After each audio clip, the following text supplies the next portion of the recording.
Good morning. Please be seated.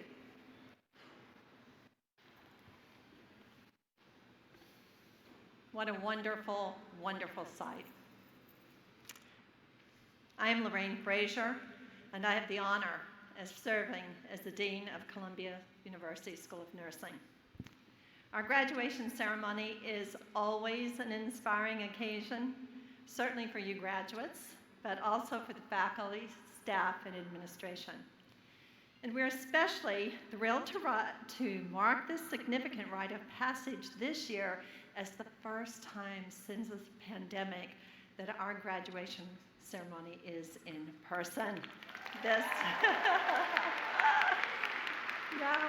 In this historic setting in the Armory. Speaking of historic settings, I'd like to start by reading our school's Lenape land statement. We acknowledge the traditional, ancestral, unceded territory of the Lenape people on which we learn, walk, and work and gather today at Columbia University School of Nursing. Lenape means real person or original person, and it is important to remember that the Lenape are collectively a living and breathing community. Let us honor their legacy. Let us commit ourselves to the struggle against the forces that have depossessed the Lenape people and other indigenous people of their lands. We stand strong in our commitment to support and defend all marginalized peoples of this land who've been stripped of their rights to self-determination. History is relevant to this ceremony in another way. The historic pandemic of the past 2+ years have left us all here today, mourning the cumulative impact of over 1 million Americans who have lost their life to COVID, and 15 million people worldwide. And many of us also have suffered personal losses due to COVID.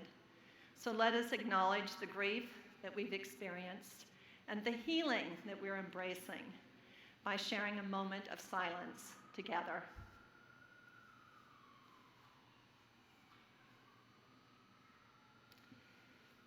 And now, let us celebrate.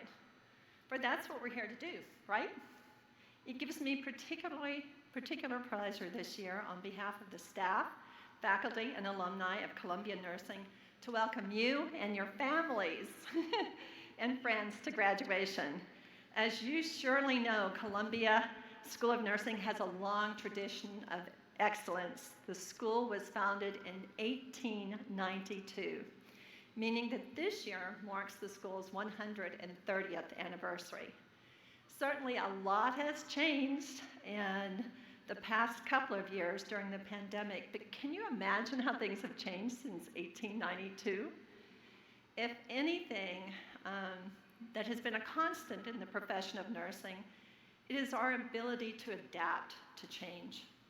The experiences of the past 2 years as we have faced the twin pandemics of COVID and racism changed us as a school, as a community, as a profession, and as individuals. Nursing took center stage during this time, with the COVID crisis shining a spotlight on nurses' contributions to society, especially those most grievously affected by the pandemic due to the effects of structural racism. Nurses were universally hailed for our courage, for putting our lives on the line to help those in need, and for our compassion in the face of so much tragedy. But those of us in the profession are about to enter the profession. This is really nothing new. The competencies that we marshaled against COVID and against racism are bedrock values of nursing. You, as students, were part of the COVID response. As our school joined forces with New York Presbyterian Hospital and to give our students opportunities to serve and to learn early in the harrowing months of the pandemic in New York City. This innovative partnership not only eased the burden of the hospital staff nursing, but it showed many of you what it means to be a nurse, to serve, and to work with the best. I'm proud of what you accomplished through this partnership. And as COVID-19 surged, our faculty and our students conducted vigorous educational outreach and held vaccine clinics for the most vulnerable patients in and around northern Manhattan. Our faculty also stepped up their commitment to doing research that will expand our knowledge about healthcare disparities and that we uncovered in the pandemic and how we should best address those. In response to the pandemic of racism, we renewed our focus on addressing the systemic wrongs that plague people of color. The commitment to social justice and health equity that we initiated prior to the pandemic has been strengthened and tested, and that work will clearly be ongoing. We are devoted to continuing to educate ourselves and our students through a lens of social justice and health equity, to fostering a culture of inclusion, and to caring for our patients with that mindset. We excelled as a national leader in nursing research and in advancing patient care, especially among underserved populations. For the past 3 years, we have ranked number 4 among all U.S. schools of nursing in research funding from the National Institutes of Health. And this year, Columbia Nursing was ranked number 6 for its master's degree program by U.S. News and World Today report. The commitment to the health of the individual, family, and community that extends worldwide represents a commitment that we make the day we decide to become a nurse. No matter what is happening in the world, no matter what the circumstances may arise as our careers evolve, and your careers will evolve, as we enter in a time where nursing shortage will require innovative ways of giving care. By 2025, it's estimated that the nursing shortage will have a gap between 200 to 450,000 nurses nationwide. The demand for nurse practitioners is projected to grow 45% from 2020 to 2030. Where and how care is provided will change. The need for innovative care delivery models that leverage technology will be necessary as we prepare to meet the healthcare needs of this nation. You all are entering nursing at a crucial time. Your Columbia degree will open doors for you to become the future nurses of this profession who will influence how healthcare is delivered. What an exciting time to join the profession that is the foundation of this healthcare system. My hope is that the collective voice of nursing will not just be continued to be heard, but will be accorded an ever more influence. That our expertise in leadership will not just be sought out, but will be celebrated for generations and centuries to come. So today, we celebrate this career milestone for our graduates. I want to acknowledge your contributions to the profession and to our school, your adaptability, and your unwavering devotion to nursing. I am moved by the resilience and commitment you have demonstrated as we have worked through one challenge after another. As you have learned, the resilience of nurses is remarkable, and we do see brighter days ahead.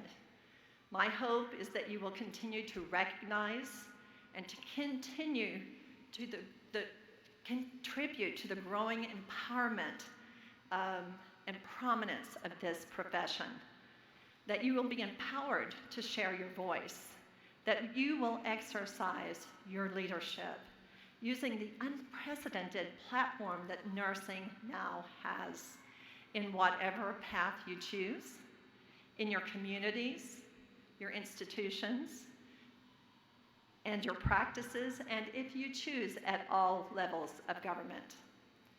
I feel pride and anticipation as you prepare to take your places in the healthcare system and to use your expertise to strengthen our society and the health of this populace. Your success is a reflection of your intellect, your passion for nursing, and the quality of education that you have received. I would also like to acknowledge family members and friends who supported you on your way to Columbia and who sustained you while you were here.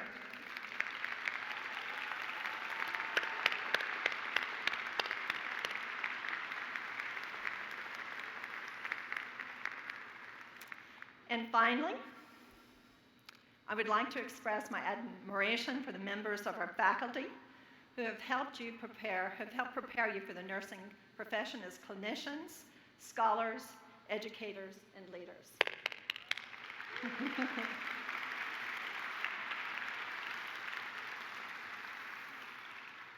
When you began your journey at Columbia, we, your faculty, represented your future. Now, you represent our future. Congratulations.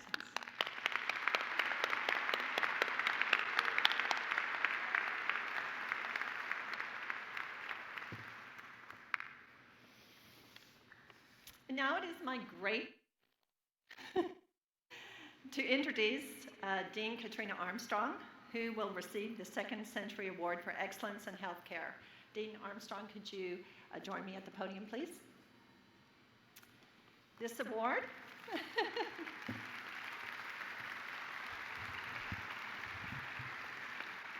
was initially established as the Centennial Award, and it was later renamed as the Second Century Award as our school entered the second century. Since 1991, we have presented this award to individuals who portray excellence in advancing health and the well-being of our citizens. Dr. Armstrong is the Chief Executive Officer of Columbia University Irving Medical Center, the Executive Vice President for Health and Biomedical Sciences, and the Dean of the Faculties of Health, Sciences and Medicine. She joined Columbia recently from Harvard and Massachusetts General Hospital. She is the first woman to lead Columbia's Medical School and Health Science Center.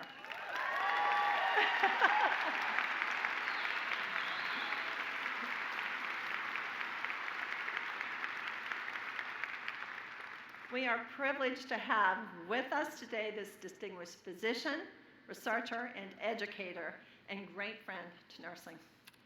Dr. Armstrong's 2 decades of rigorous and innovative research have helped transform our understanding of cancer, genomics, and healthcare disparities.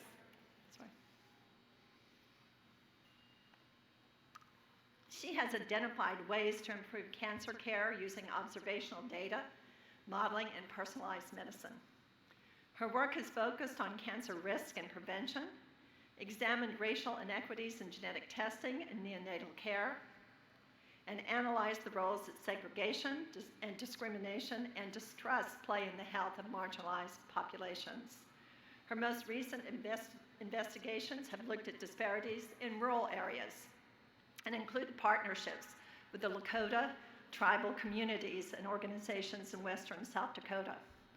As a leader in the medical profession, Dr. Armstrong prioritized advancements and strengthened patient-centered care, promoted innovative educational programs, and supported the advancement of junior faculty. At Massachusetts General, she found the Center of Educational Innovation and Scholarship to develop and study new approaches to medical education and created a training program in rural health leadership. While at the University of Pennsylvania, she designed courses on clinical decision-making and established a master's degree in health policy research. Central to all her work has been a commitment to educating, recruiting, and retaining diverse talent among all areas of medicine. Katrina, for your inspired leadership, innovative thinking, and contributions to the health of this nation, we offer you the Second Century of Excellence in Healthcare Award, and I am honored she is able to join us. Thank you so much for taking your time to join us today. Sorry.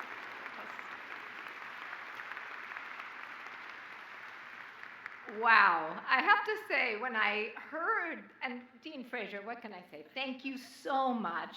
I will say, when Dean Fraser invited me to speak here, I had no idea I was getting an award. So this is like such a remarkably unexpected, positive, and wonderful thing.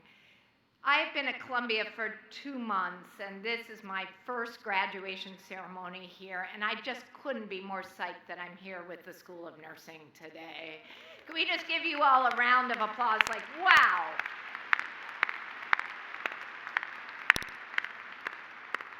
I also just want to say, I know that you all know this, but like so great to have your families here. This is just such a highlight. It's so great to see you all here. And I know that no matter what you may feel, I can stand here as a parent and say they are actually really grateful to you, I promise, whether they say it or not. At some point, they really know it, I promise. I know that we're also feeling very privileged to be here together in person, to know that the science and the care and the efforts of the last years have made it possible to come here to celebrate with people who we love. I will say, as Dr. Fraser shared, the past 2 years have completely transformed our notions of healthcare. But as we emerge, as we all pray, as we emerge from the darkest days of that pandemic, I know that they have reaffirmed one thing that we have all known all the way along, which is that nurses, that you are the foundation of health for all.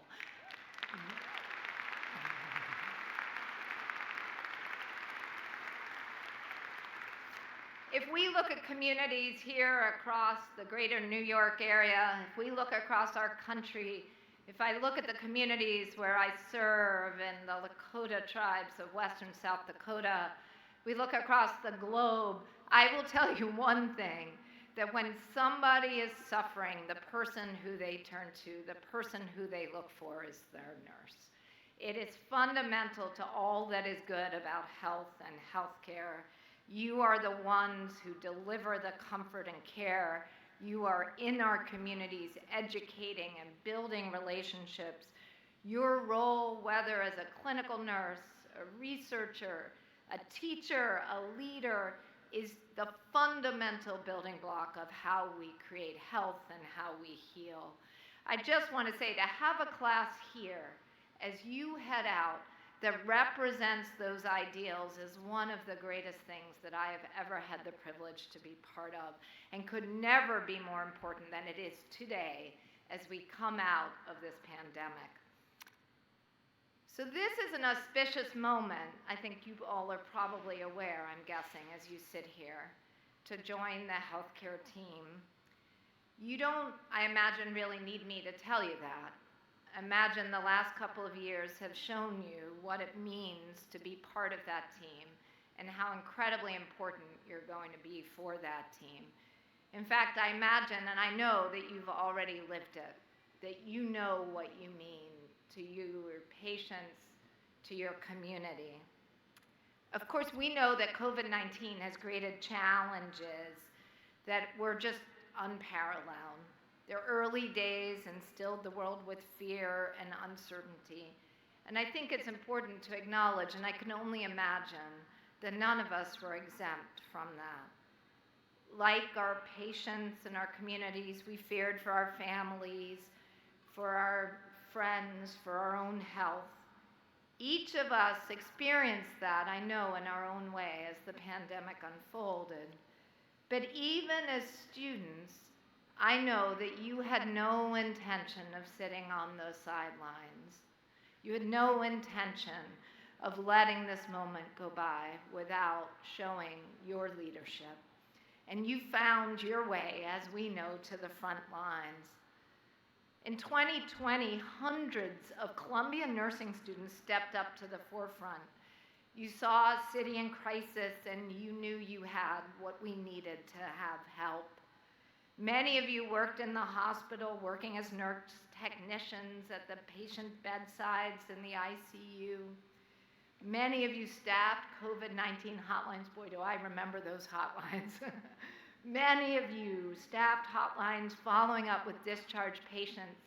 I think we all have that memory of just praying when we sent somebody out of the hospital with COVID-19 that they were going to be okay. You assisted with turning on telehealth essentially overnight performed temperature screenings, set up video calls, even sitting just with patients as they feared for their families and for others.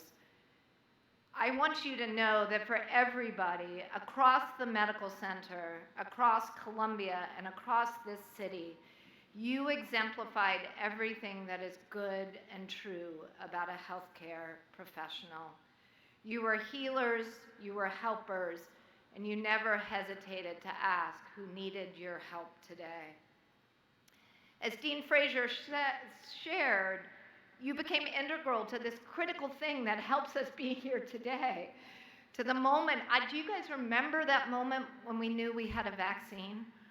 I will never in my life forget that moment of knowing that there was a door opening, that a light was coming.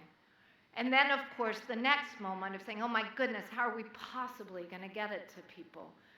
And I know that you all were fundamental to that vaccination effort here in New York City. Hundreds of students, volunteers undergoing training so you could screen patients, administer vaccinations, educate our community. Truly an extraordinary effort that led to one of the largest vaccination sites in our country, vaccinating more than 100,000 New Yorkers here in the Armory. And I just want to congratulate you all for doing that.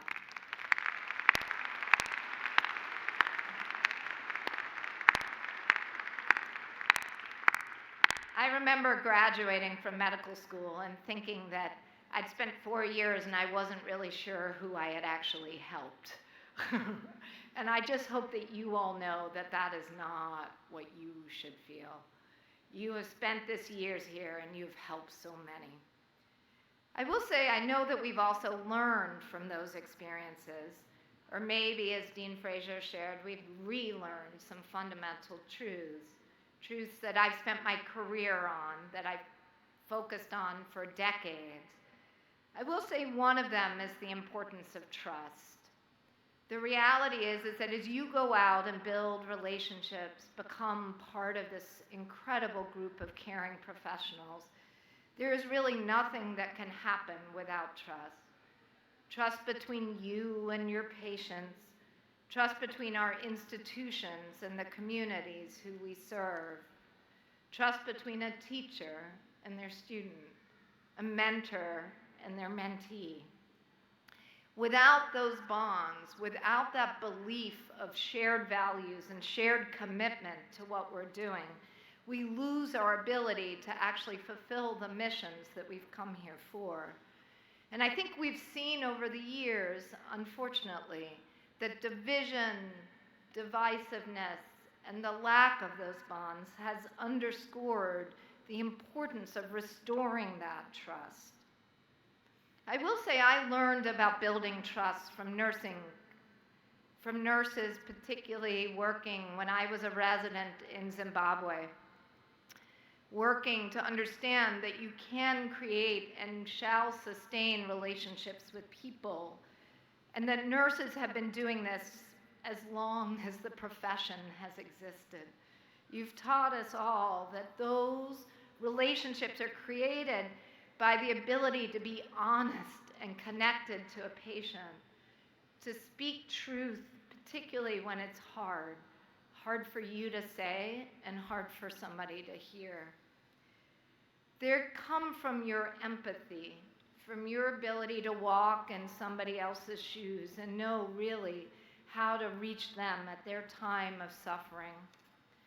But they also come from your integrity and your commitment, the skills, the leadership that you've shown over the last years, the courage to stand up and serve even when that service is incredibly difficult. You have been role models for us all of the way. And I want to say that as we stand here, we owe you an incredible debt. And I know that you will continue to show us how to lead, how to create that trust as we move forward. And I encourage you every day to bring us along with you. Another pandemic lesson that I think Dean Fraser highlighted that is certainly not new is the incredible inequity in health and healthcare in our country and across the globe. That inequity, as we know, is as old as this country. It's as old as anything that has ever been created. But we now have a moment where the world is paying attention, where we know that disparities in health and healthcare cannot be tolerated, and that we must continue to draw attention, to call out with those honest, those empathetic, and those high integrity voices what we should and must do as healthcare professionals.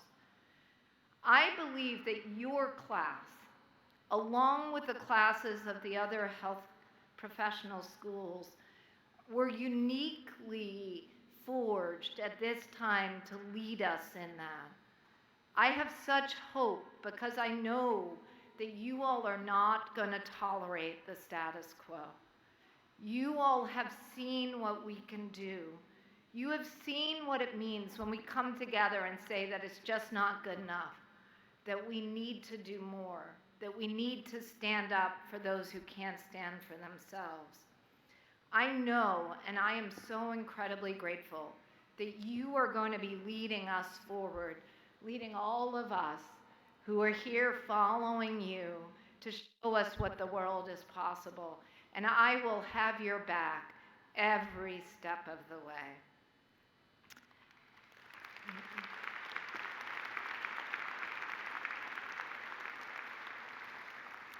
And so I want to finish with that for just a minute, because I want you to know, make no mistake, that all of the healthcare team, physicians, every piece, are taught and led by nurses. When I finished medical school, I started my internship at Johns Hopkins. I was scared out of my mind. For whatever reason, my first rotation was in the medical intensive care unit. I'm sure some of you have been there. It's a scary place. And I remember I showed up the first day. I had a new white coat. I had on my Hopkins, actually, at that time, we wore white pants. We can put that over here. I think that's gone the wayside of all good mistaken traditions. I showed up, and I knew nothing, right? I'd had book learning. I'd done some rotations. And I'll never forget, I went to the first bedside, and the nurse came to me, and she said, "It's okay. I've got your back. Just look at me when you don't know what to do, and I will cover you." And I remember that night, I was on call. I'll never forget this. One of the lessons is don't be on call your first night, but that was not. I remember that night there was a patient in the ICU whose pressure, blood pressure, for those of you in the audience I recognize who may not live with these words every day, their blood pressure started to fall, and I was panicked. And I walked into that room. Luckily, it was still the nurse. It was before the shift change. And I thought we should start pressors. That seemed reasonable to me, right? Blood pressure goes down, maybe you start a pressor. And she pulled me to the side of the room so that I wouldn't be called out in front of the rest of the team. She said, "I wonder if you want to consider the fact that we just diuresed him about 3 liters of fluid today." For those of you in the audience, that means that we had essentially dehydrated this patient, and they had dropped their blood pressure because they didn't have enough fluid. And I remember looking at her and just saying, "Thank you." And not only that, she actually said, "I think maybe 500 cc's is where to start." I'm like, "That sounds great to me. Would you do saline?" And she's like, "Yes, I'm thinking normal saline would be good." And so I learned for the rest of my training, and it continues today as I learn from every one of the faculty members sitting behind me here, that when in doubt, turn to your nursing colleagues. I remember learning to become a primary care doctor, seeing a patient who wasn't taking her medications, and I didn't know why. I remember trying to get her to, check my boxes. And the nurse coming to me and saying, she just lost a family member. She didn't want to tell me because she thought she'd cry. and that what she really needed was not to be scolded right now about taking her medicines, but she needed my support and my empathy. I remember nurses teaching me about how to reach out when somebody didn't show up in my practice, to understand where they were and what we could do to reach them. I have so much gratitude for those colleagues over my career. I will just call out one of the nurse practitioners here who taught me most about being a doctor. Her name is Linda Palmquist. She was a nurse practitioner with me for 15 years. We shared the journey of some of the most remarkable people in Philadelphia. When I left Philadelphia, she was convinced that I could never keep a plant alive. We all shared an office. And so I would get given plants by my patients and they would, let's just say, wilt a bit. So she shared with me, she took a clipping of her rubber plant. She took a clipping of that jade plant. Do you guys know what I'm talking about? Those ones that have those kind of circular leaves. And she said, I think you can't kill this. And I have, to this day, carried that plant with me everywhere. It's sitting in my office now. And she would be so proud to know that it started this big and it is this big today. And so when I think about your future, I hope you have that same experience. That you take these years that you had here, what you've sown, that plant that we're giving you today, and you know that we will do anything to help you grow it, that we will do everything to help you have the type of career that builds upon what you've learned and what you've shown us you can do. I couldn't be more proud of who you are today, to be able to have you as colleagues, to know that you are our future. And so I just want to end by congratulating you all again, congratulating this incredible faculty for what they've done for you. And I look forward to following your careers with pride. Thank you so very, very much.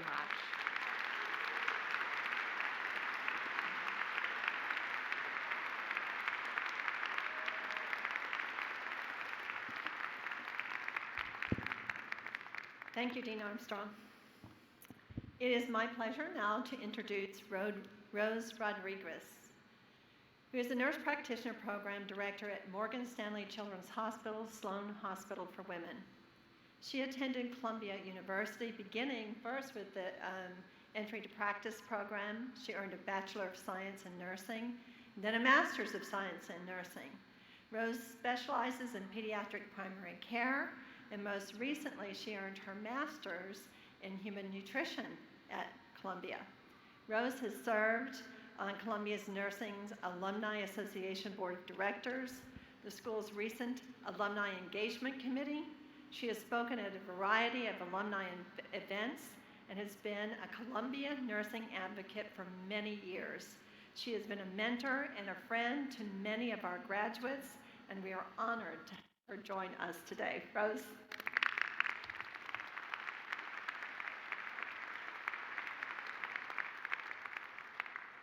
Thank you, Dean Frazier. Buenos dias. Good morning, everyone. It is an honor to stand here and congratulate all my fellow graduates, their families, and friends on behalf of the Columbia University School of Nursing Alumni Association. I was sitting in your seat 16 years ago, and I've loved my journey. You are part of the school's prestigious history based on exemplary nursing education, clinical expertise, and scholarly research activities. Nationally, there are 4.2 million nurses. We represent the largest healthcare workforce, and our voices are powerful. Now more than ever, we must use our voice to speak up for equity, quality, safety, diversity, and inclusion. I found my inner voice. Thank you. I found my inner voice and power when I worked as a pediatric nurse practitioner in heart failure and transplantation. My patients, their families, and the communities needed me to advocate for their ethical right, their cultural needs, access to care, and resources to empower them to make healthy choices after receiving the gift of life, which is organ donation.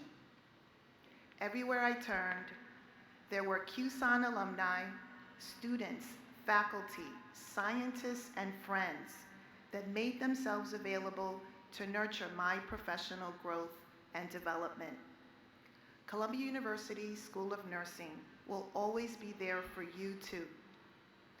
So while we congratulate you for all you have accomplished thus far, we also thank you in advance for the accomplishments you will achieve in the future. I am committed to supporting nursing students and their clinical placements. I know how important those hours are. And to invest in hiring new graduate nurse practitioners to our New York Presbyterian Hospital organization. You are joining the ranks of nearly 13,000 alumni who have graduated from the school. And it is an enormous pleasure to welcome you all to the Columbia Nursing alumni community, where you are also members of Columbia University's Alumni Association, known as CAA, a vast network of over 350,000 alumni located all around the world. So looking out at the sea of blue robes, I am immensely proud to call myself a Columbia Nursing alumni, and I congratulate you all again on this wonderful occasion. That is why I give back through our Alumni Association. In the years ahead, I hope you will foster and grow your connection with the alumni, with students and faculty at many of our programs or volunteer opportunities organized by the school.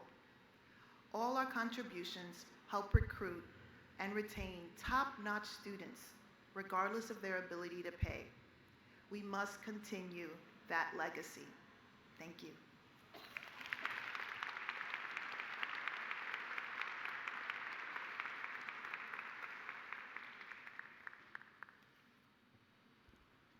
Thank you, Rose. I have the honor of presenting the student awards. The awardees don't know they're getting this award, so they'll be surprised. The Dissertation Excellence Award is presented by the faculty for Distinguished Doctoral Student Research, and the recipient is Jessica Schwartz. The advisor, Dr. Kenrick Cato, and the dissertation title, Clinician Trust in Predictive Clinician Decision Support for In-Hospital Deterioration.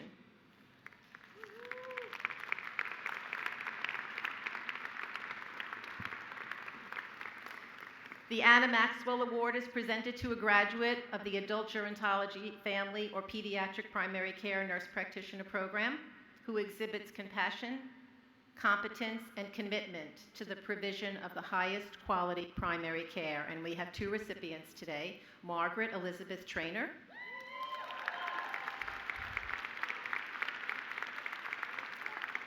and Natalia Agneska Zak.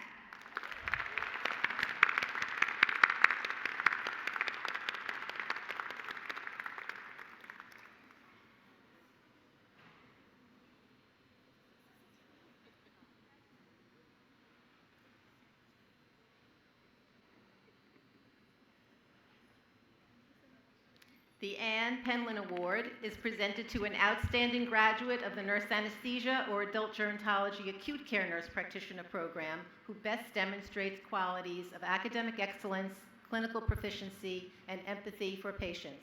And again, we have two recipients, Ashley Z. Johnson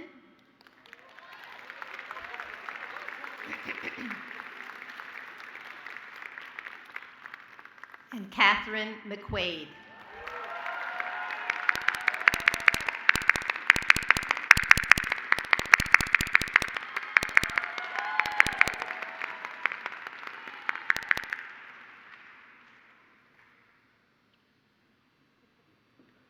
The Mary Dickey Lindsay Award is given to a nurse midwifery graduate who best exemplifies leadership qualities that promote midwifery diversity and access to midwifery care for all women.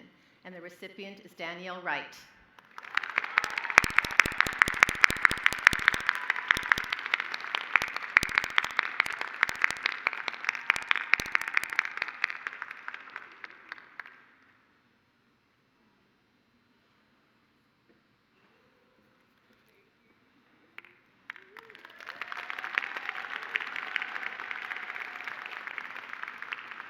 The Mary Bleecker Simmons Award is presented to the graduate who demonstrates compassion and devotion to the mental health needs of patients.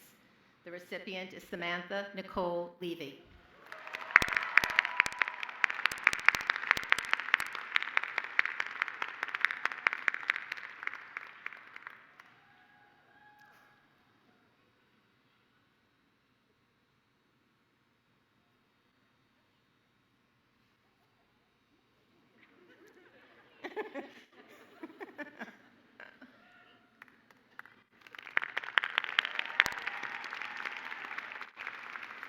The Faculty Award for Professional Subtlety is given to a student who provides competence, capacity for leadership, and compassion for patients. Jennifer Christine Werner.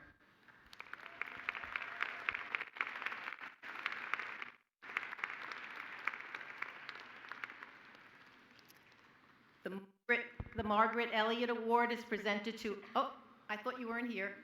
Take your time, take your time.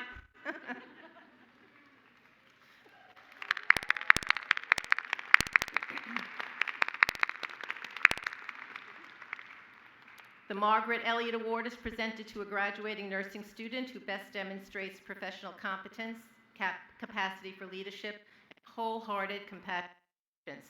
And the two recipients are Charlie May Wan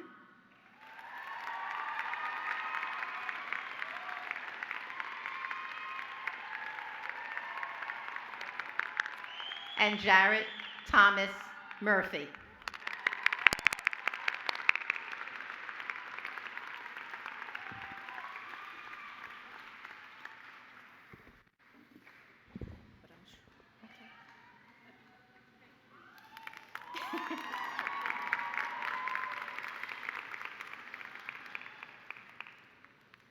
The Alpha Zeta chapter of Sigma Theta Tau, the International Honor Society for Nursing, honors the graduating student who best exemplifies the principles of Sigma Theta Tau: leadership, scholarship, and community service. And the recipient is Bettina Rose Saldua Idne.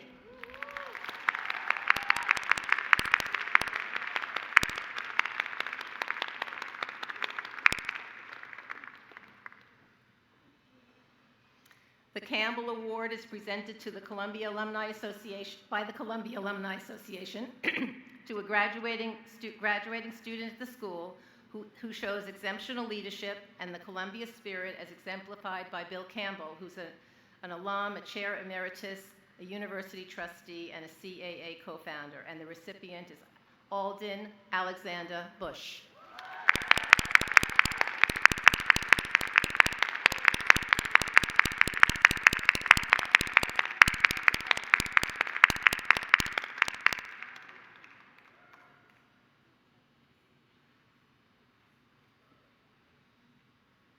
Let's hear it for all the student awardees. Woo! Congratulations.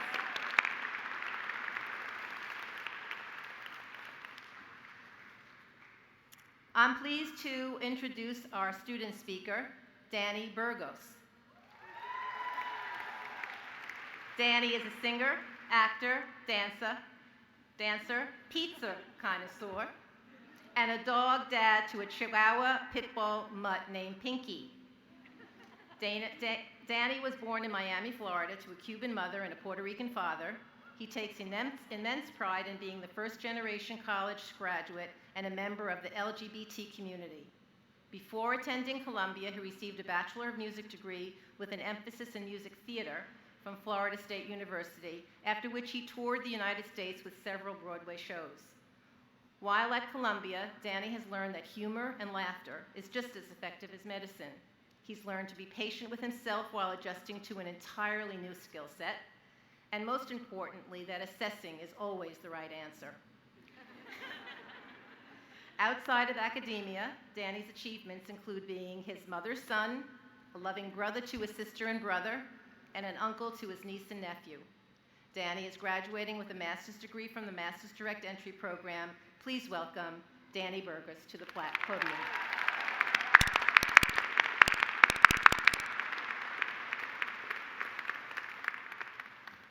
Good morning, buenos dias. Dean Fraser, faculty, distinguished guests, family and friends, first and foremost, welcome.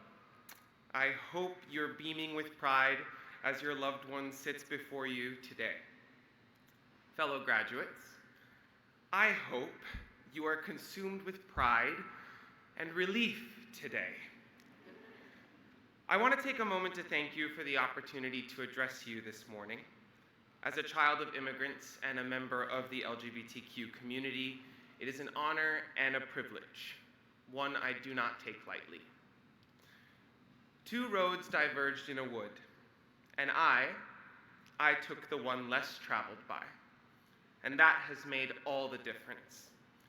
My journey to this podium has been anything but linear.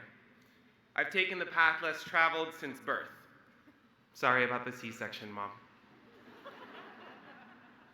But it has afforded me such opportunity. It's given me the chance to visit 48 out of 50 states. I'm coming for you, Alaska and Hawaii. It has showed me and allowed me to explore every nook and cranny of my interests. But most importantly, this road, this path, has constantly proven to me that it is never too late.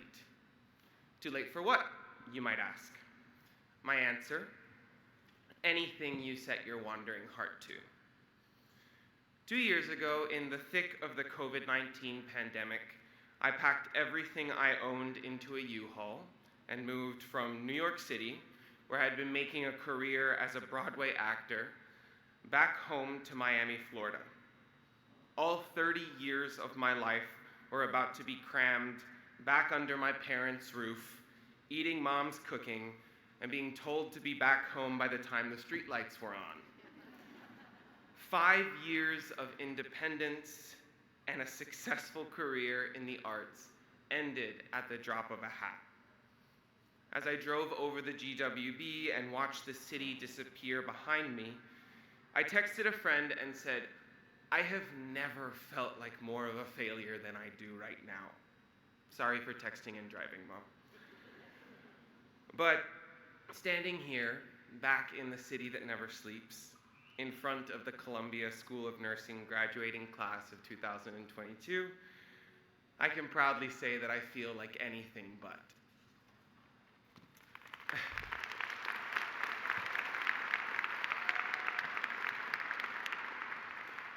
To those of you who don't know me, my name is Danny Burgos, and to those of you who do know me, try not to roll your eyes when I repeat that yes, I used to be a Broadway actor.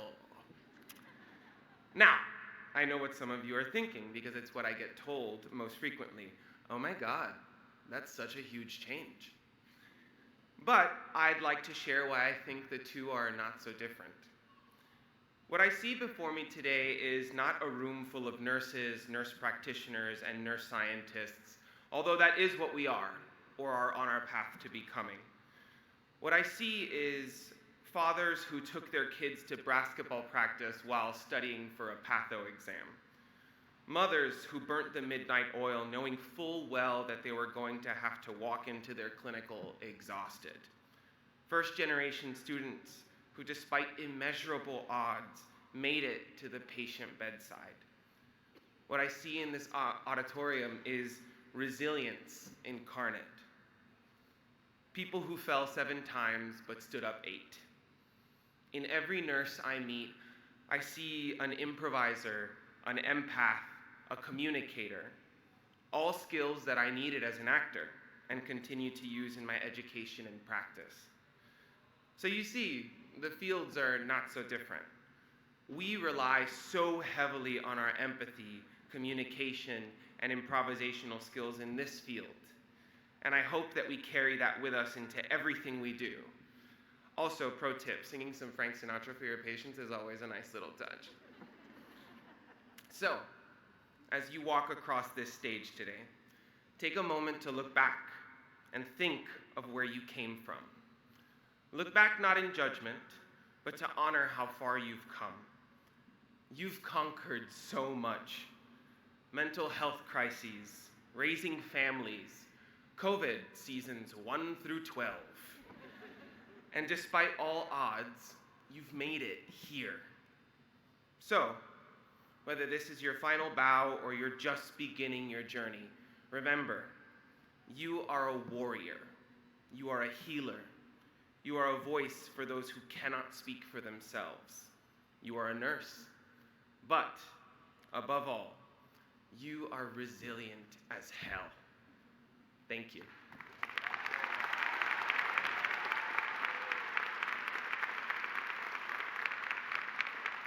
Thank you, Danny. Thank you. Now it's your turn. We're going to recognize our 2022 graduates. We will start with our doctoral programs. Dr. Maureen George will present the PhD graduates. Dr. Susan Doyle Lindrud and I will present the DNP graduates.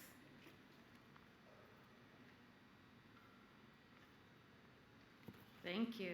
Talk about a hard act to follow. But wonderful students to recognize and now graduates. Research is a systematic investigation designed to develop or contribute to generalizable knowledge. And nurse scientists generate this new knowledge from a unique nursing perspective, one focused on healthcare delivery and the detection, understanding, and response to patients' experiences. Florence Nightingale's work during the Crimean War of 1854 brought nursing science to the forefront. And then for the next 100 years, the establishment resisted the notion that nurse scientists could be key drivers of healthcare research. But nurses are scientists, and Columbia faculty are among the best and the brightest scientists. As Dean Fraser mentioned, Columbia University is ranked 4th among schools of nursing in National Institutes of Health funding, and it's little wonder that we attract not only the best faculty, but the best and brightest students, and our newest nurse scientists are no exception. It is now my great honor to invite our newest doctors of philosophy to the stage to be hooded by their mentor. I will be announcing the student, their mentors, and their dissertation work. Will the PhD faculty please rise? All PhD faculty, please rise.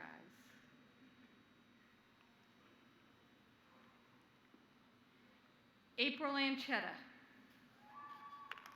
Mentor Dr. Chanda Hughes and Dr. Jean Marie Bruzizi for her dissertation work, The Impact of School Climate and Education Policy on Weight and Victimization Disparities Among Sexual Minority Adolescents.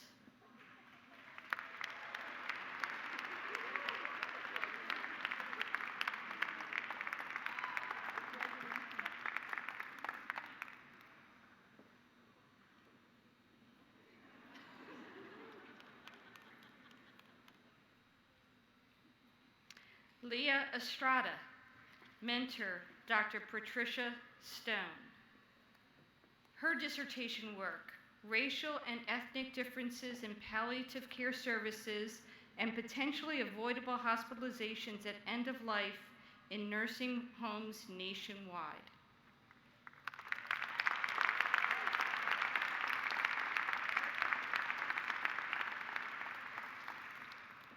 Vani Havsepian, mentor Dr. Lucine Bogosian, for her dissertation titled The Influence of Structural Capabilities on Hospitalizations Among Older Adults with Dementia.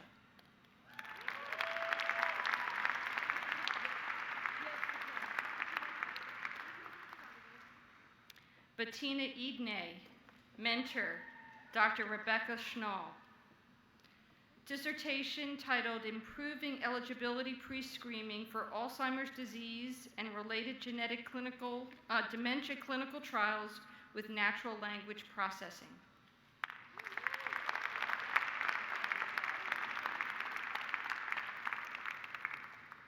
And Kodiak Soled, mentors Dr. Walter Bochting and me, Maureen George.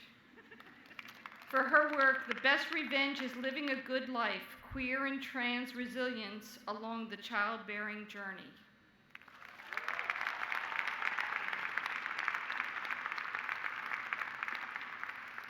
Today, science is the wind at your back. Let it keep moving you forward and never stop.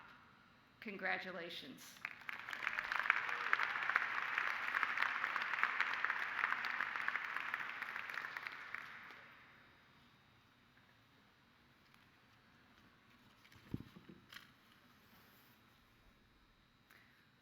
I will be presenting the Adult Gerontology Acute Care Doctor of Nursing Practice graduates.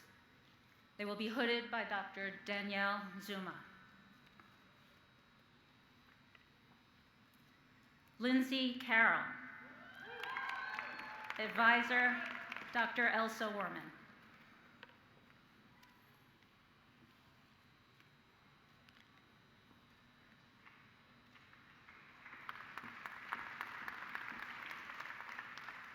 Gloria Chan.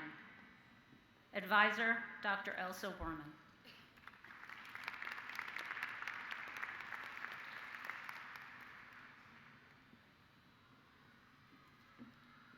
Christopher Clohessy. Advisor, Dr. Mara Berta.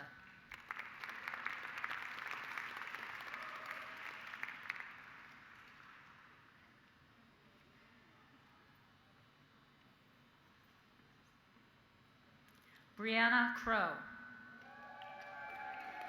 Advisor, Dr. Estelle Osierin.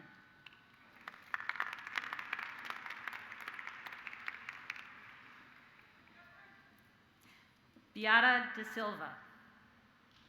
Advisor, Dr. Jamie Sokumoro.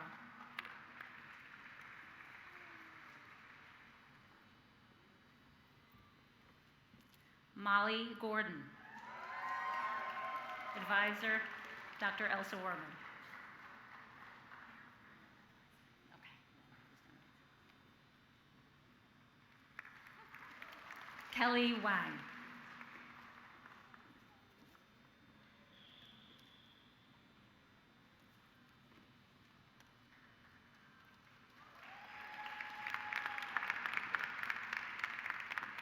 Ashley Johnson. Advisor, Dr. Caitlin Cialella.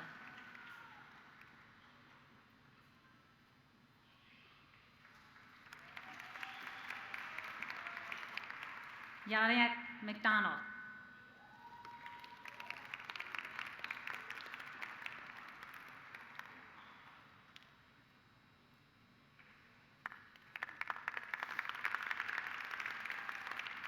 Malika Mirsakatova. Advisor, Dr. Elsa Werman.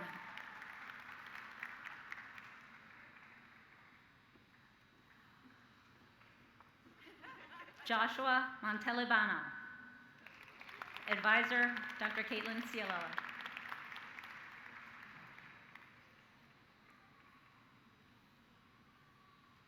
Megan Murillo. Advisor, Dr. Jamie Sokumara.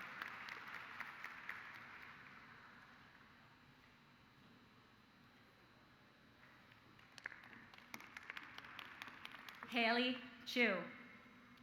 Advisor, Dr. Rebecca Wilson. Thank you.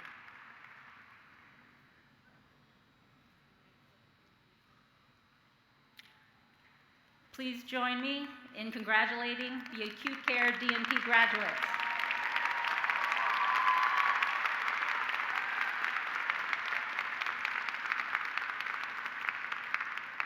I will now be presenting the Adult Gerontology Primary Care Nurse Practitioner Program DNP graduates.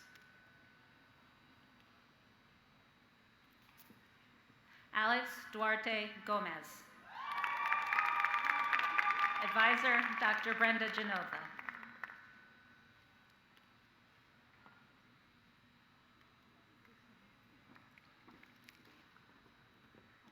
Faye Kaleo Bolo. Advisor, Dr. Brenda Genova.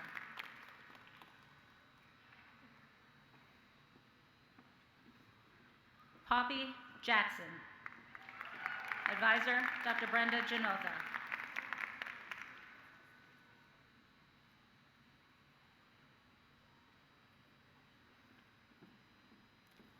Eugenia Shao. Advisor, Dr. Brenda Genova.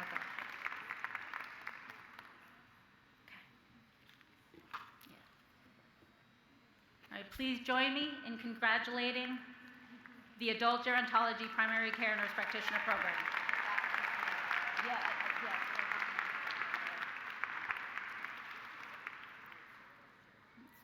I will now be presenting the Family Nurse Practitioner DNP program. Will the Family Nurse Practitioner faculty please stand up? No, there's nobody here. Okay.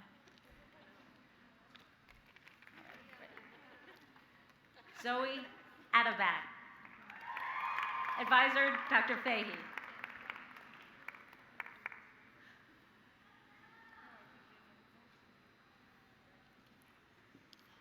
Jeffrey Scott Bailey. Advisor, Dr. Ellen Fahey.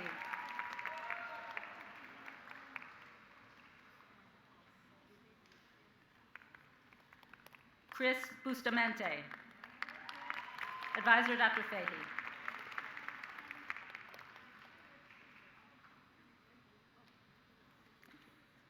Isabel Marie Bustamante.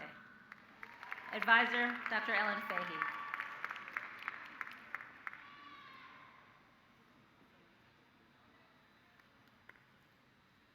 Francesca Campanile. Advisor, Dr. Ellen Fahey.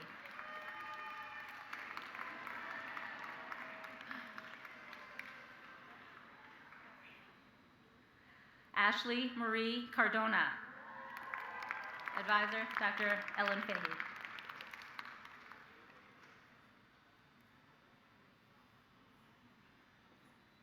Elise Chase. Advisor, Dr. Ellen Fahey.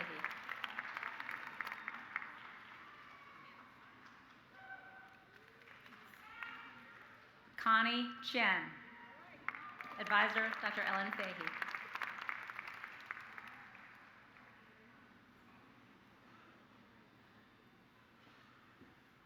Chinwe Chris Emenike. Advisor, Dr. Ellen Fahey.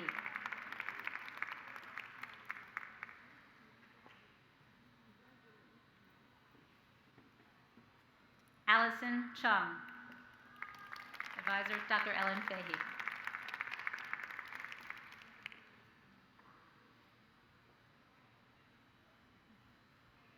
Michelle Evans.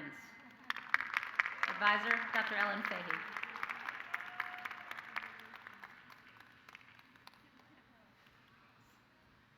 Tori Furland. Advisor, Dr. Ellen Fahey.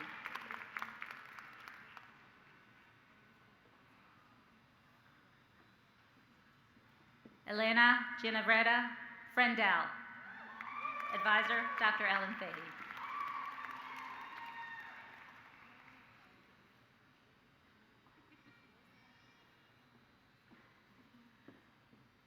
Angel Guan. Advisor, Dr. Ellen Fahey.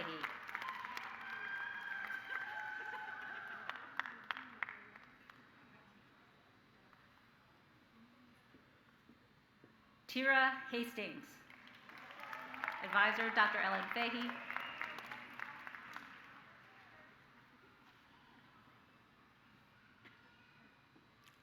Amara Huber. Advisor, Dr. Ellen Fahey.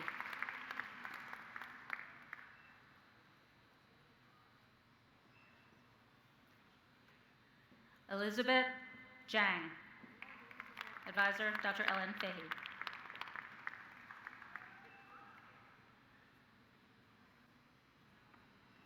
Kelly Eng.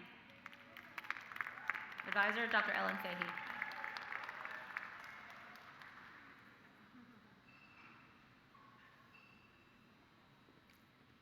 Nicole Lesnet. Advisor, Dr. Ellen Fahey.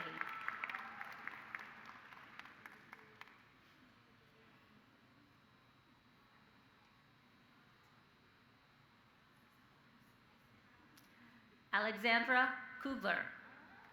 Advisor, Dr. Ellen Fahey.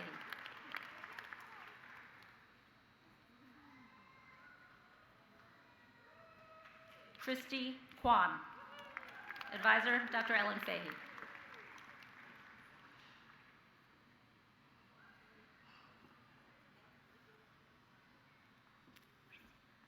Jessica Leventhal. Advisor, Dr. Ellen Fahey.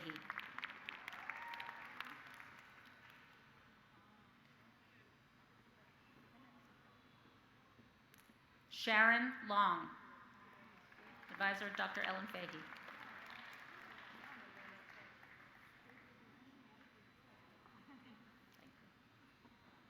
Elizabeth Miller. Advisor, Dr. Ellen Fahey.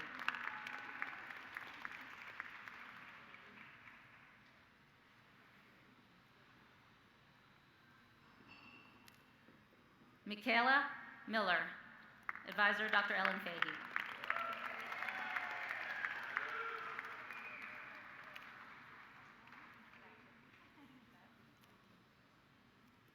Lynn Motanya. Advisor, Dr. Ellen Fahey.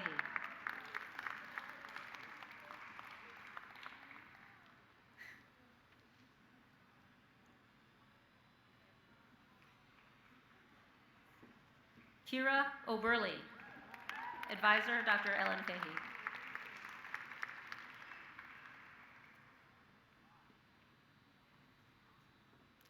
Michelle Julie Sayasang. Advisor, Dr. Ellen Fahey.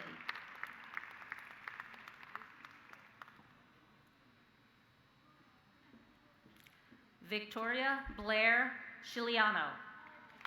Advisor, Dr. Ellen Fahey.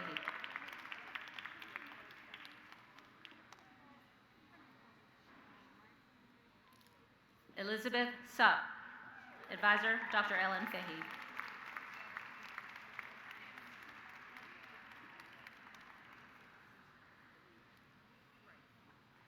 Sing Quan Tan. Advisor, Dr. Ellen Fahey.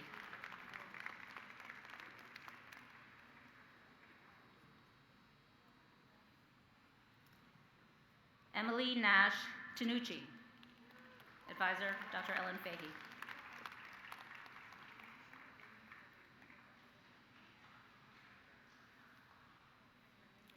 Margaret Trainer. Advisor, Dr. Ellen Fahey.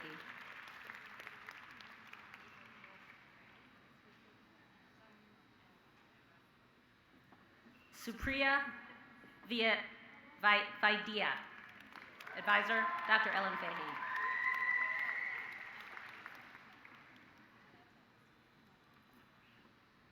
Miranda Vieser. Advisor, Dr. Ellen Fahey.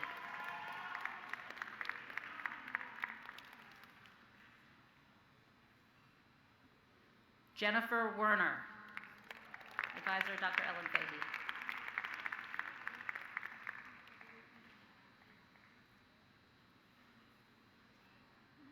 Wendy Wu. Advisor, Dr. Ellen Fahey.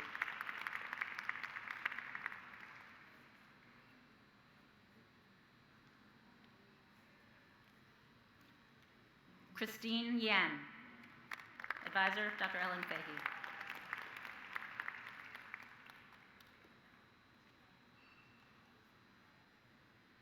Taylor Young. Advisor, Dr. Ellen Fahey.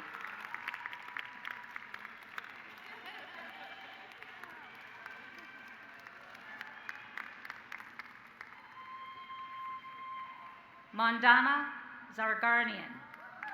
Advisor, Dr. Ellen Fahey.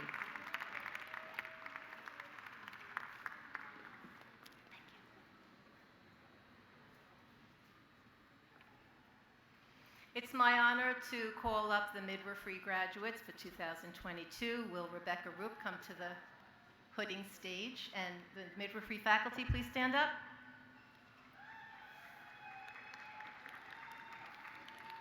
Leslie Fung. Advisor, Pratisha Harishand.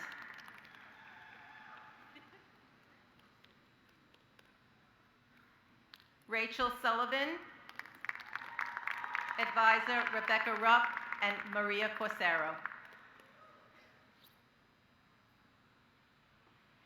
Alicia Thomas. Advisors, Rebecca Rupp and Pratisha Harishand.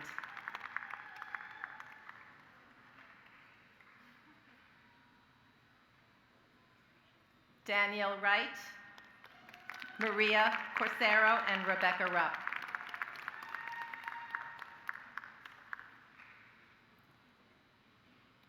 Let's hear it for the midwifery graduates.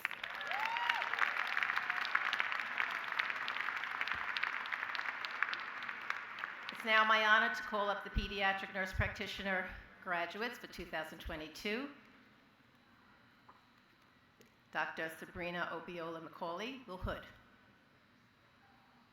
Jacqueline Augustine, Advisor, Dr. McCauley.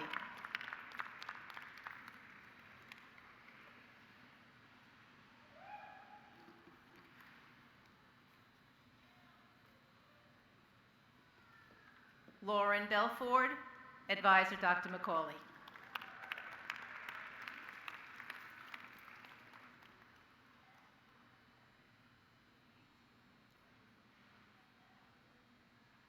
It gets complicated.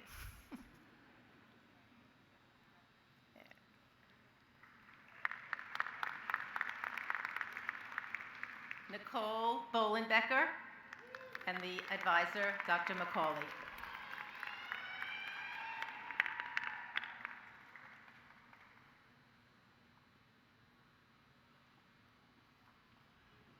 Binta Jallo, Dr. McCauley, advisor.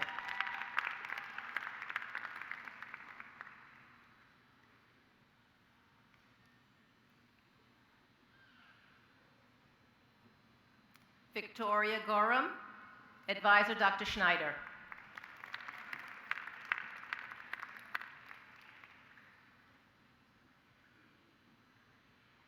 Miriam Jason, advisor, Dr. Fiona Paul.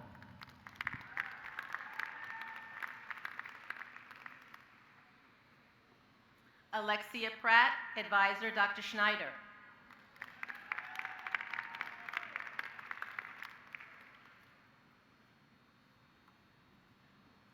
Sumia Syed Udin, advisor, Dr. Sabrina McCauley.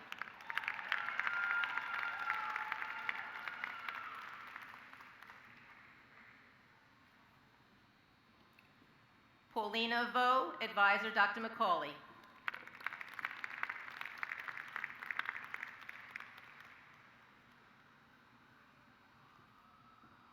Xing Wen, advisor, Dr. McCauley.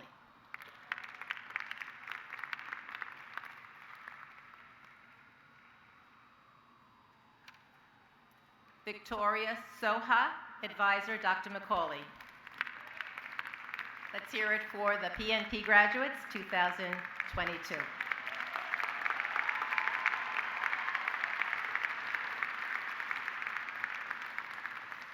It's now my honor to call up the psychiatric mental health nurse practitioner students, graduates, the DNP, and Dr. Kelly Will Hood. Will the faculty from that program please rise?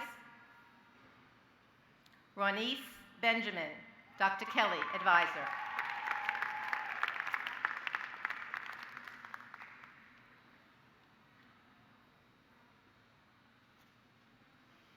Alden Bush, advisor, Dr. Kelly.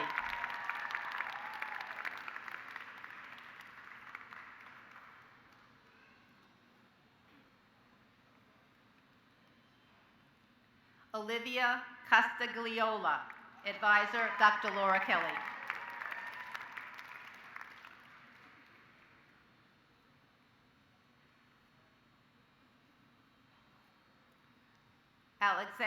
Alexander Carvala de Salva.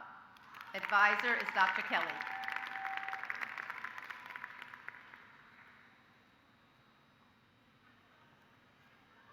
Ashley David, advisor, Dr. Laura Kelly.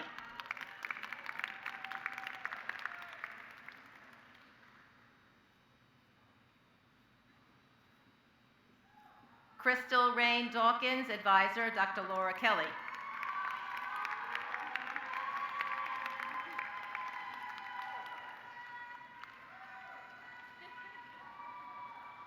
Sarah Estrada, advisor, Laura Kelly.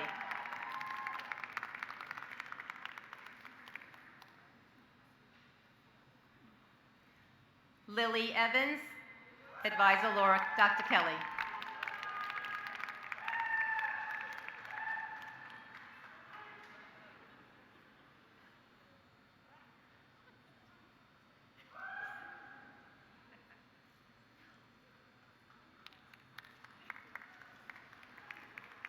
Shayna Foyer.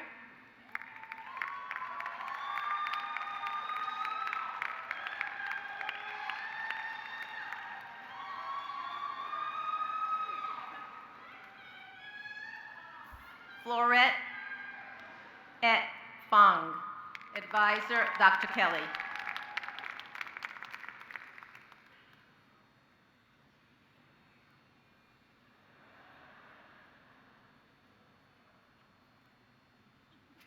Giovanna Franklin, advisor, Dr. Kelly.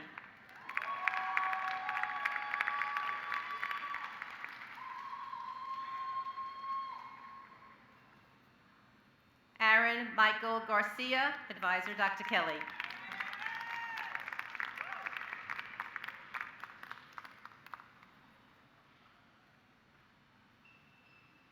Melissa Ann Gray, advisor, Dr. Laura Kelly.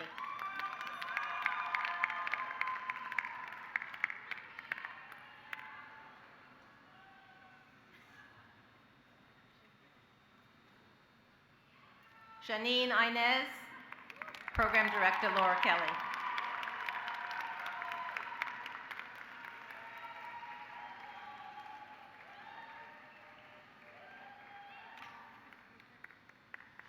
Caitlin Latronica.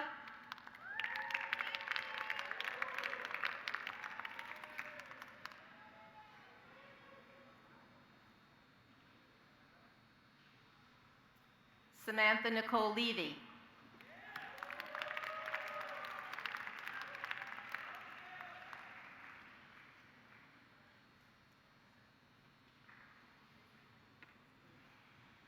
Miranda Maldonado, Dr. Kelly.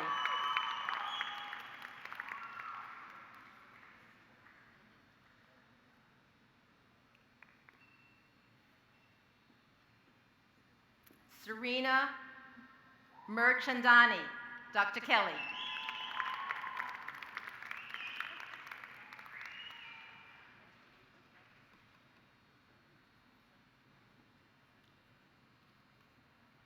Erin Olson, Dr. Kelly.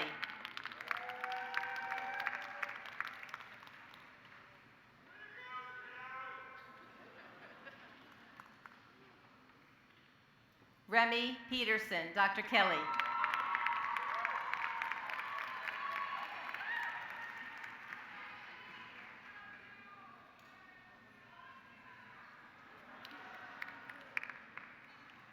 Josephine Pimentel, Dr. Kelly.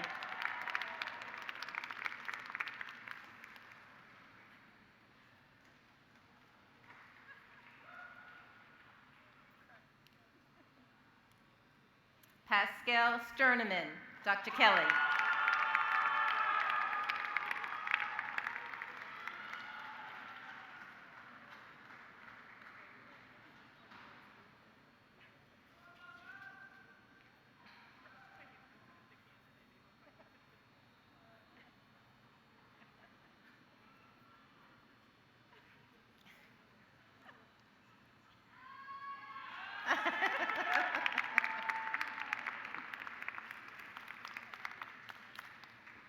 Bailey Walters, Dr. Kelly.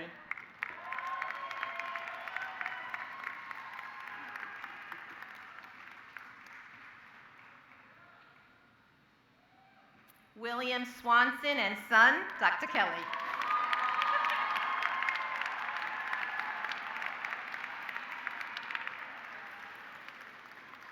It looks like we're going to have a very healthy, mentally and physically healthy population going forward. Let's all stand up, the recipients of the DNP, and let's congratulate them. Well done.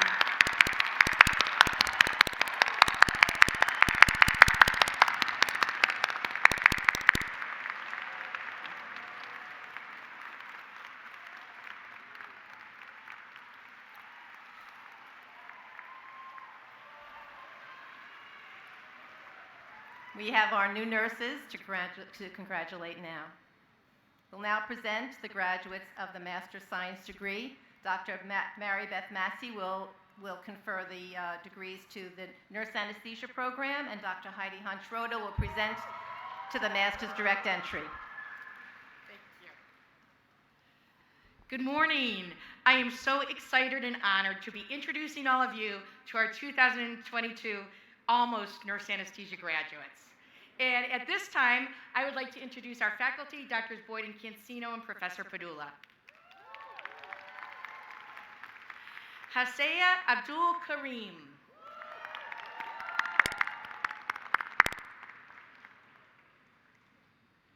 Sydney Alvis Jennings.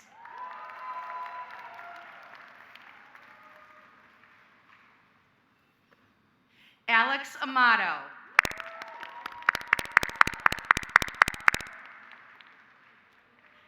Ricardo Aragon.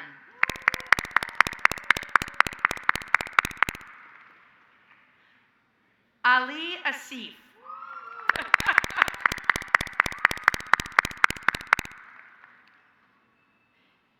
Bechir Brija.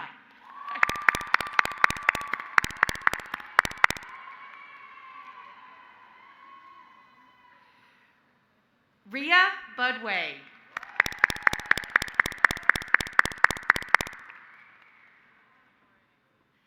Kendall Case.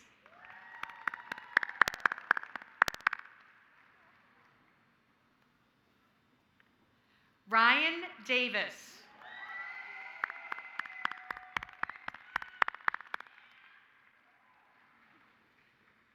Joshua Dela Cruz.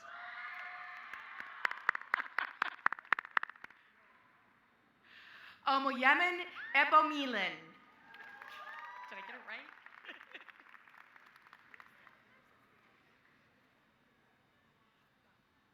Andrew Eng.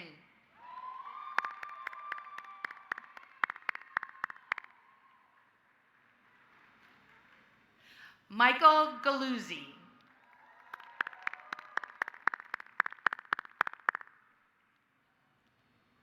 Haley Hoffmaster.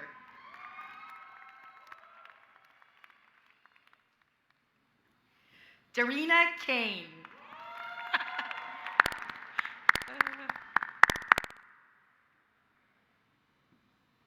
James Komar.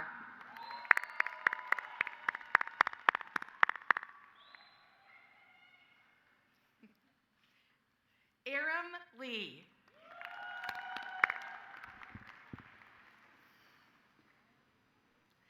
Priscilla Legenair.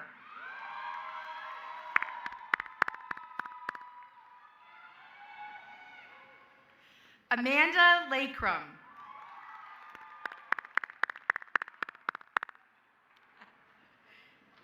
Cindy Lee.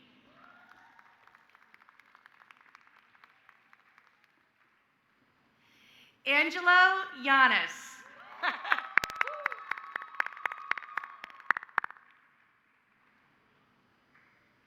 Haley McKay.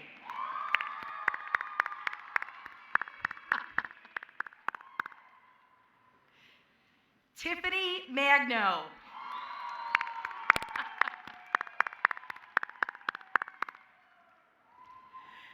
Catherine McQuaid.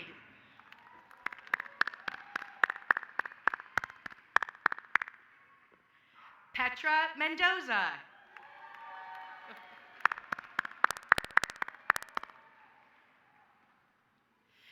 Elger Montescleros.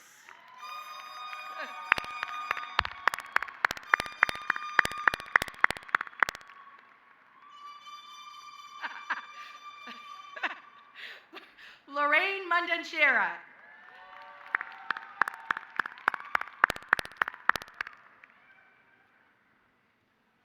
Angelique Grace Parham. Oh, how cute.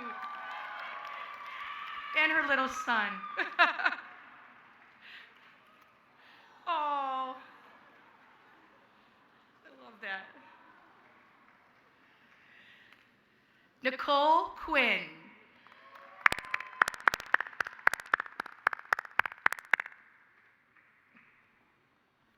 Teresa Ritchie.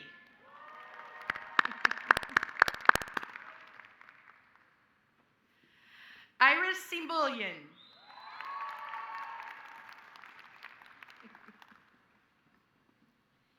Nancy Tawano.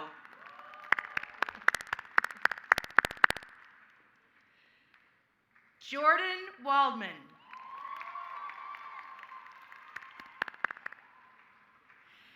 Umida Yurgashiva.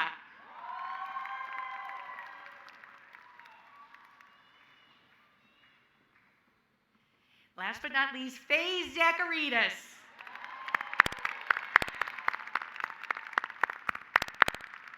Congratulations to our future nurse anesthesiologists.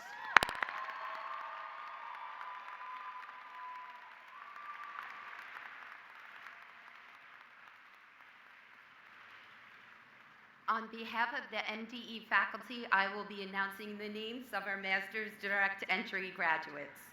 Will the MDE faculty please stand?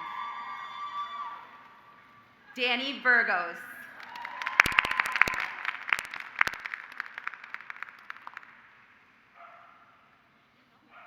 Edith Abayan.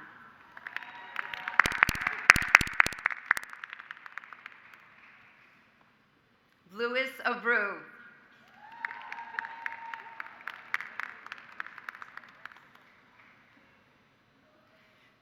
Shawnee Alvarez Gutierrez.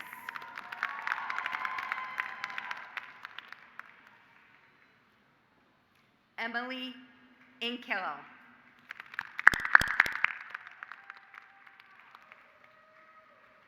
Charlie Aoun.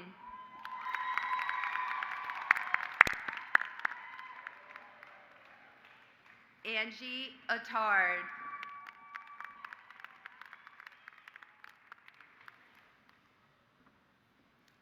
Kelsey Bafour Adol.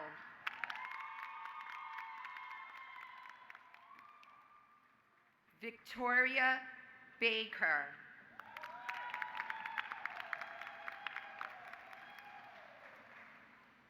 Akila Baptiste.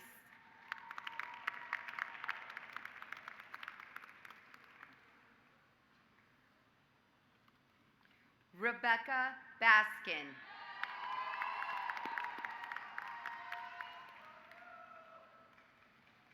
Emma Blanchard.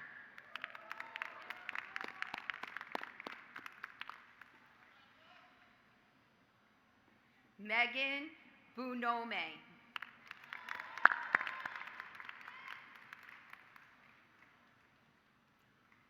Humara Budor.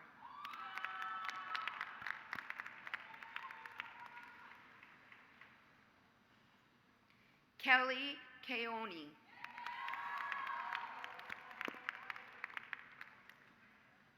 Allison Calabrese.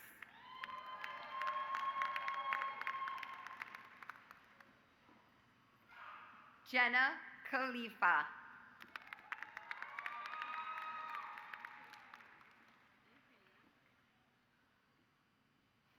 Gianna Kengla Osi.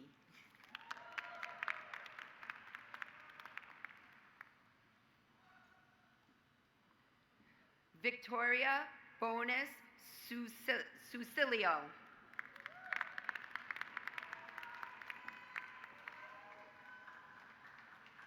Amanda Marie Chodakowski.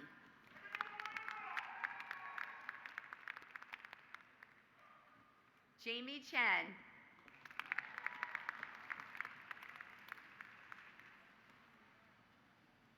Madulin Chen. Madulin Chen.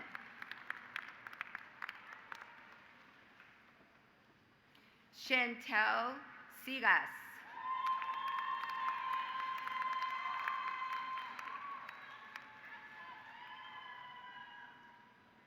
Michelle Ann Cohen.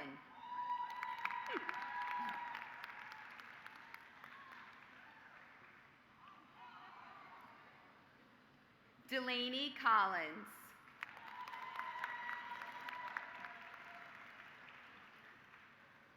Rebecca Collins.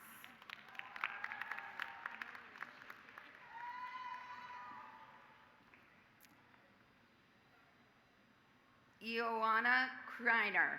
Oh, sorry.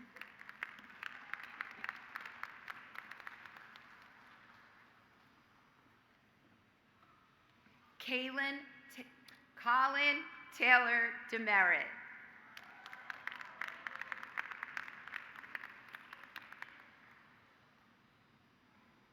Christina Dominguez.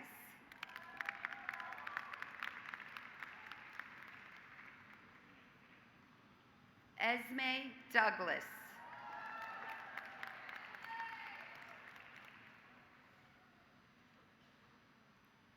Allison Dobinsky.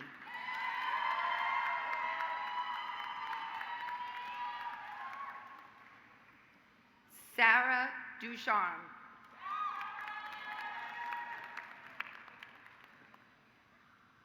Nudine Elayon.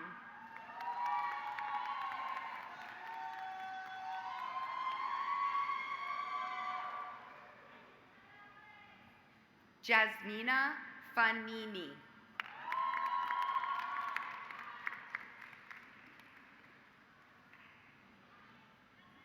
Victoria Finnegan.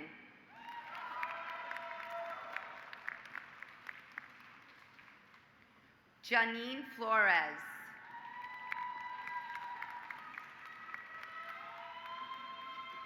Jessica Flores.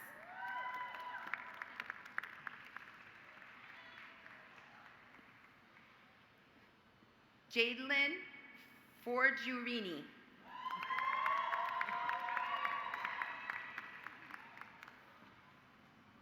Katia Franco Carmasa de Mora.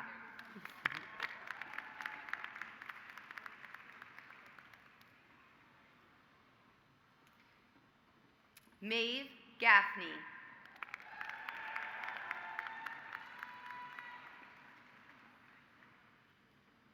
Alexandra Victoria Galdi.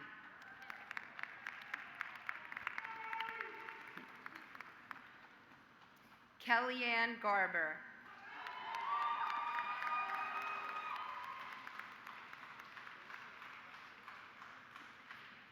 Kelly Gibney.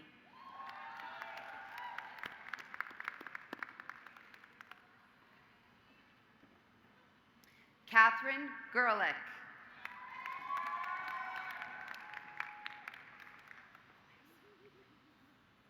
Rachel Glasser.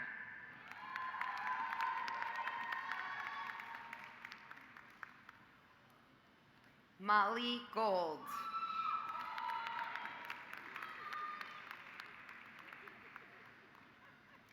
Abigail Herman.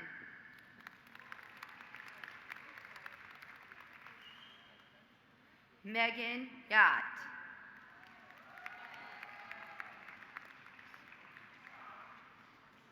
Nisreen Jabara.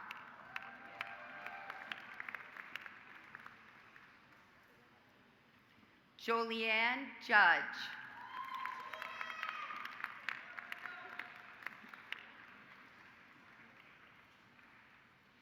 Isadora Kagan.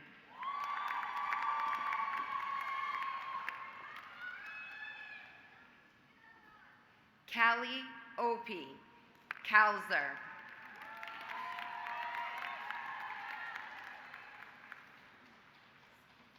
Maya Kisis.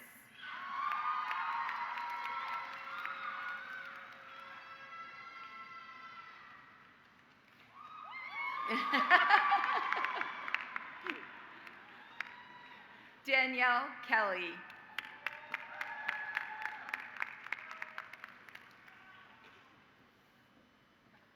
Caroline Kenny.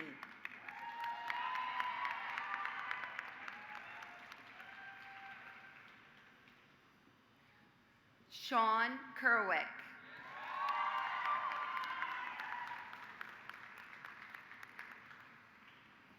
Tristan Kim.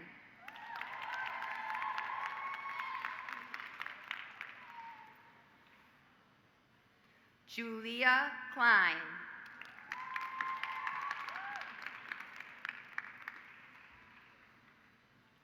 Ellen Croto.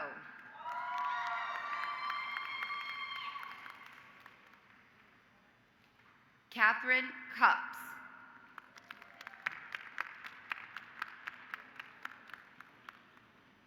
Lily Kurtz.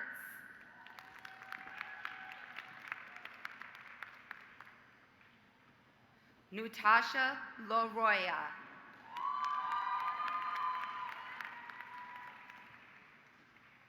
Shin Yo Lee.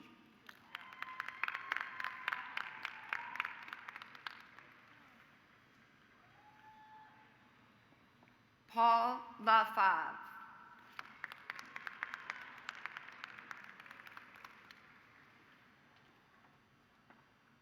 Josiah Lee.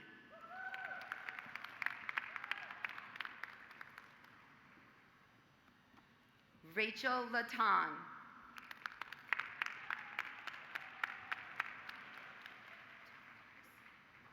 Anastasia Lutopoulos. Madison Lord.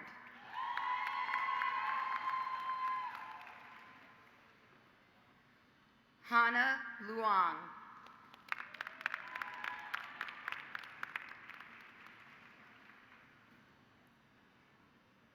Nicolette Mulave.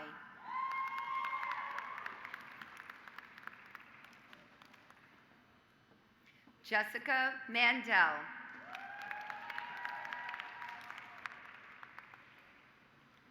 Catherine Mandingo.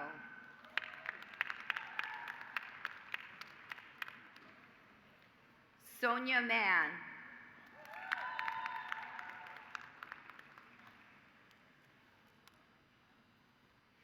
Kathleen McAuliffe.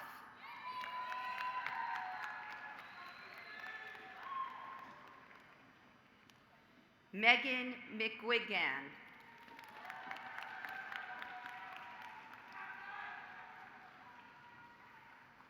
Megan Mayer.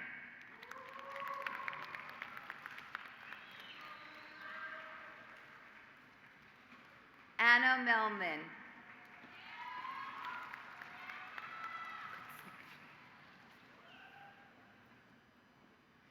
Charlotte Miller.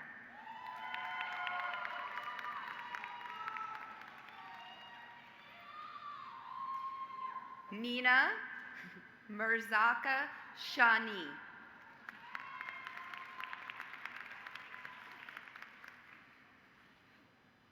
Joanna Moore.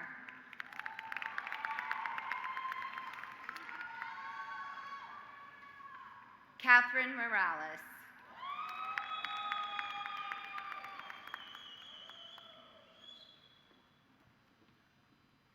Mary Ellen Morris Delaney.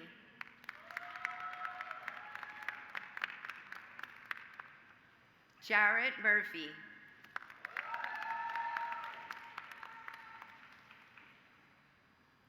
Madeline Murphy.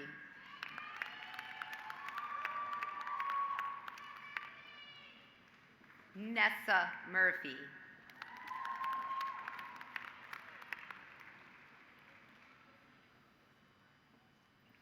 Nadia Mustafa.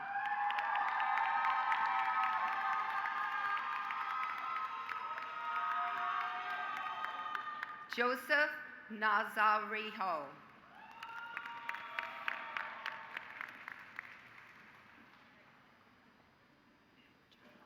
Jill Neja.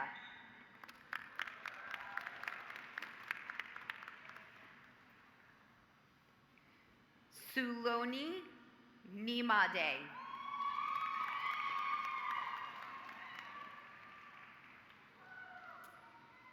Emmeline Newland.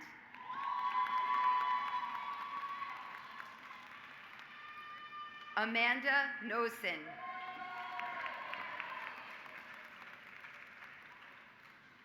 Olatunda Ogan Fo Igras. I'm sorry, one more time. Chelsea Oka Ofor.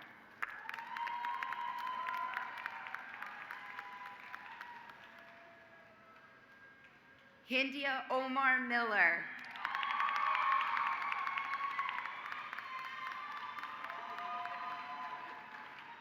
Danielle O'Neill.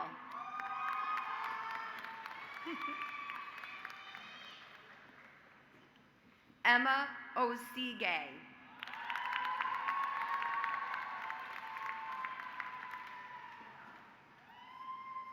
Aislinn Ozawa Burns.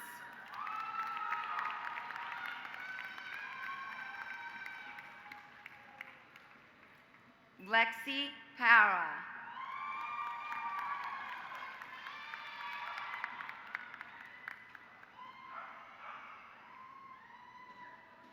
Zara Paytal.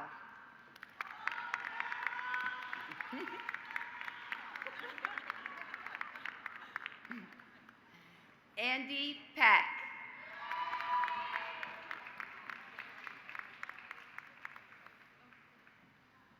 Melanie Persad.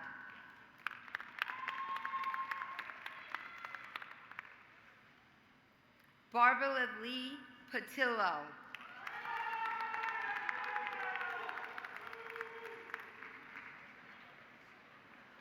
Jamila Pierre.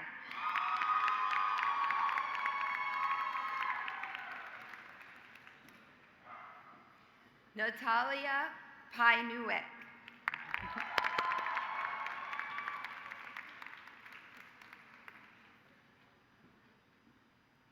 Brendan Amonte Polek. Mackenzie Press.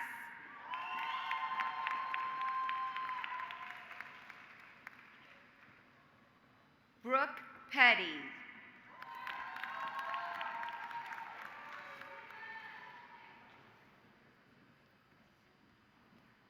Mervixi Quinteros.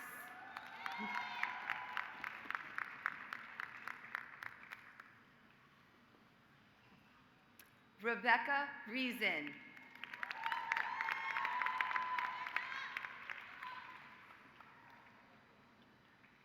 Sophia Richardelli.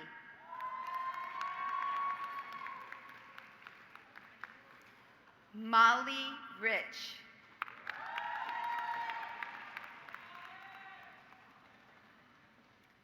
Alexis Richardson.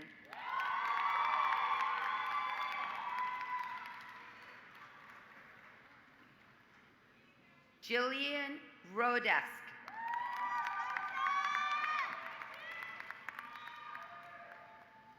Allison Rodriguez.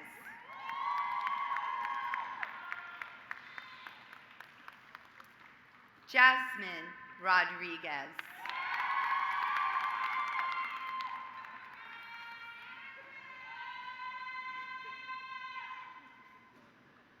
Sophia Rosenberg.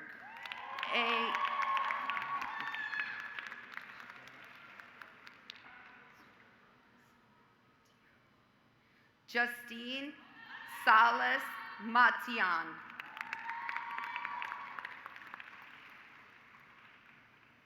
Paula Sanchez.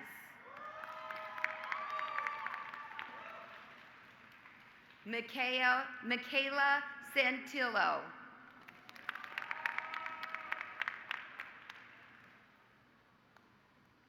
Leah Saunders.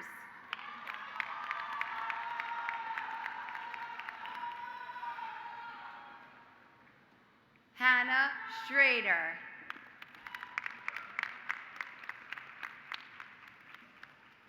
Brittany Scott.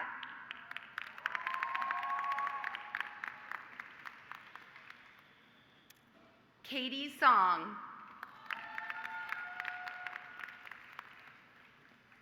Natalie Singer.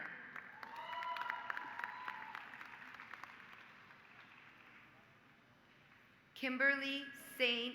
Fleur.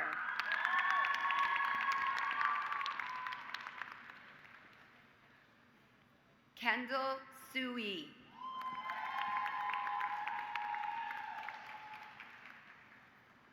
Jeff Schul.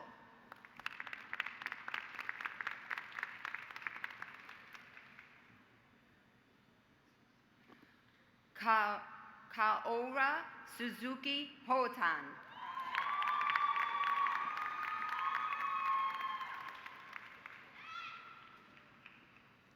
Jacob Shatipek.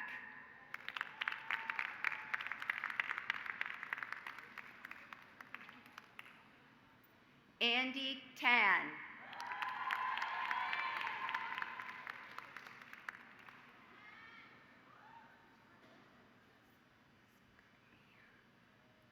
Claire Vara Escamilla.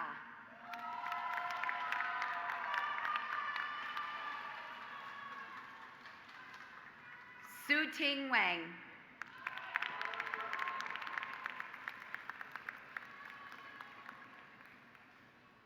Leah Weiss Gall.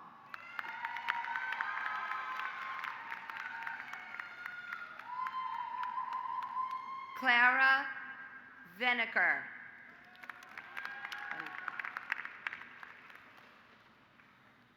Ian West.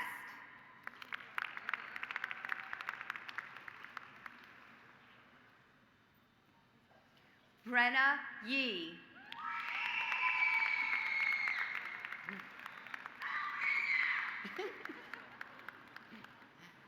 Tessa Yu.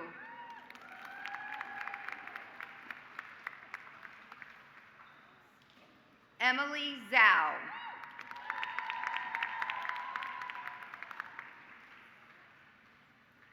Nikki Z. Volman.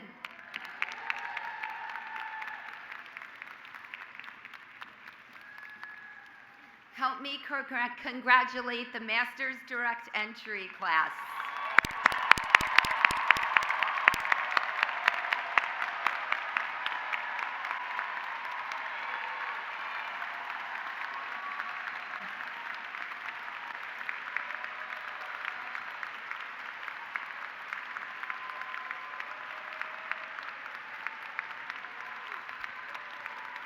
Now it's time to really celebrate. This concludes our ceremony. Thank you for joining and celebrating with our students. Please enjoy the celebratory treat and toast on the first, second, and third floors. I ask the guests to please remain seated while our graduates exit. Let's one big fat round of applause for all of our graduates. Congratulations.